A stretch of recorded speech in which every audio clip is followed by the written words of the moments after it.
The chair recognizes the gentlewoman from Connecticut. Madam Speaker, I ask unanimous consent that all members have 5 legislative days to revise and extend their remarks and include extraneous material on the measure under consideration. Without objection. Madam Speaker, I rise today in support of the Further Additional Extending Government Funding Act, which continues funding for federal programs and services through March 11th. I would have preferred to come before the House to pass a fiscal year 2022 omnibus, but I believe we are very close to an agreement, and I am eager to move this process forward. I have every expectation that we can finalize a framework in short order and then work together to fill in the details and enact an omnibus.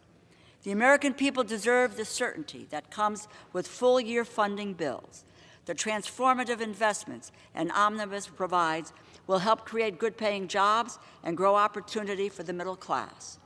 An omnibus will expand access to child care, strengthen our public schools, make college more affordable, bolster job training, and help small businesses access the capital they need to thrive. And it will rebuild our public health care systems after the devastation of the pandemic. An omnibus bill will confront the climate crisis by supporting environmental protection, land conservation, and clean energy development. And it will protect our national security and restore America's place in the world. An omnibus is the only way to unlock the full potential of the transformative funding in the Bipartisan Infrastructure Investment and Jobs Act, accelerating the rebuilding of our nation's crumbling roads, bridges, water systems, and other critical transportation infrastructure.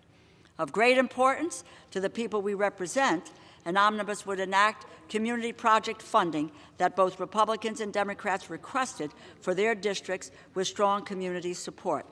From rebuilding local health and transportation infrastructure, helping veterans to find jobs, supporting small businesses, and expanding educational opportunities, these investments will revitalize our communities and strengthen them for years to come. Once we have a framework, I am confident that appropriators will work with great intensity to fill in the details so that we can enact an agreement that is worthy of the American people.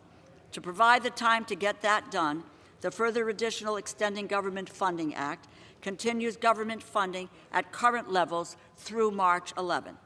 This legislation is straightforward and includes minimal anomalies, the most notable of which is $350 million in direly needed new funding to address water contamination from the Red Hill bulk fuel storage facility in Hawaii. No one wins from additional continuing resolutions, which is why, after we pass this extension, we will finalize an omnibus that will deliver for our nation. I urge a yes vote on this legislation, and I reserve the balance of my time.